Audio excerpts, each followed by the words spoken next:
गाना गाता तो कहता है चुम्मा देता पिटा नहीं। हाँ कुल हॉस्पिटल में पिटवाल घटवाल कुल जी गई मैं कहा कि भाई छोड़ा कर इज्जत सबके सामने कहता है गुप्त रोज सारा का इज्जत कोनो ले नहीं होला मार मने हमरे कला का मतलब ही ना लगी गुप्त रोग तो ये तो अलग का मतलब ही निकला कहाँ से निकला था बिना फालतू का निकला था। जैसे एक बात करनी है वो तो बातें में फंसा हुआ कहीं कहीं के छोड़ा था। अच्छा माने जैसे एक बात करनी जैसे तो के ना के औरी के गुप्त रोग के जैसे प्रकाश हॉस्पिटल तो देखा घटना दुर्घटना हो गई मौका मुआले पीठा मरा गिला चाहिए बात घूमरिया के ले गिरा सुनना मत दिया एक तेहरी डॉक्टर आए रितेश के घरे भी डॉक्टर साहब हुआ ऐसा जगह तू आइल बा कि कोनो तरह से परेशान होगा तो तू सही हो जीवा। एक होम्योपैथिक दवा खाना वाला भी डॉक्टर आइल अरे एक बीमारी है कौन बीमारी आई लव स्टोरी वो मन कोनो बीमारी ना आई पैसा हाँ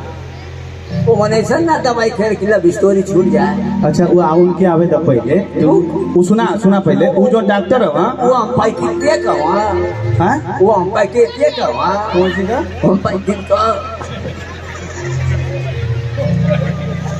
होम्योपैथिक ना रे प्रभा होम्योपैथिक चला अनपढ़ आदमी है ना बोले ना भैया का बोल हम पैकेट पैकिक ना पैथिक पैकेट हाँ देखा होम्योपैथिक के डॉक्टर साहब दूध हुआ ना ए बाबू देखा वृंदावन तिवारी एकदम मत कहिया कुछ एकदम मत कहिया बुढ़ऊ नहीं तो ना प्रकाश में तोरा एक इलाज होई ना कहीं तो यही पर एजन इलाज होई। ए भैया सुना हम साग बथुआ खाइला चाहते का साग बथुआ खाइला साग का पानी पीला कौनो बीमारी ना खाली एक ही बीमारी है हमारा आज बोले हैं वो बीमारी खत्म हो गंगा जी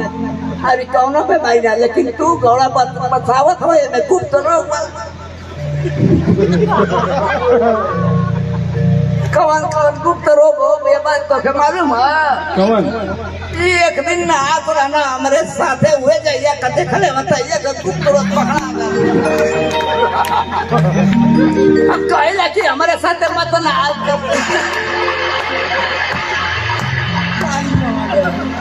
सही करो तो सही पानी बहत रहे ऐसा ही भैया होटल में गल नहीं जाए एक जगह डांस करे गायकी में के बोलैले रह ना कि तू खमरिया ही ले आ तो भैया कुल कहना कि चले कहीं होटल पाई कहीं में नहा लेके कहीं जगह नहाने ऐसे कुछ छीन गई ना गुप्त भोंकाड़ मोकाड़ का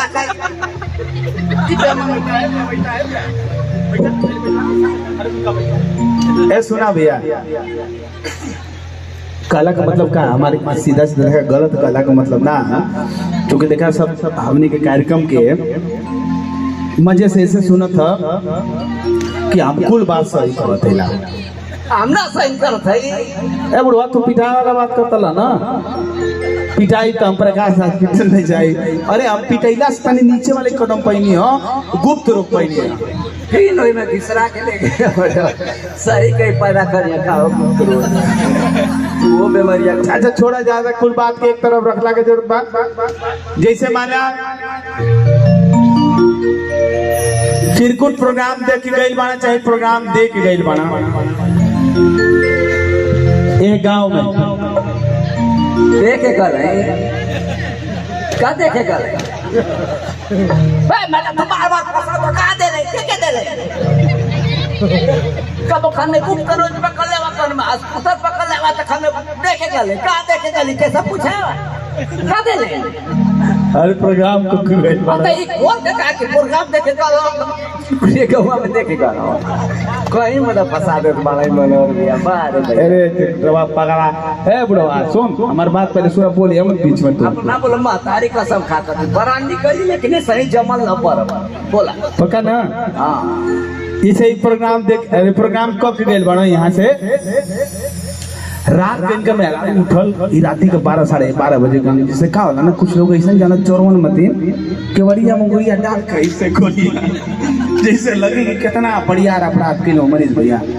अरे बाप रे बाप केवाड़ी में अंगूरी डाल कैसे खोली हाँ क्यों छुट्टियों रही बगलिया में सुनतल तो वो ना सुन पाई चल जिया घर में और फिर ताला कैसे चोरौन मत मार एकदम आराम से धीरे धीरे मार के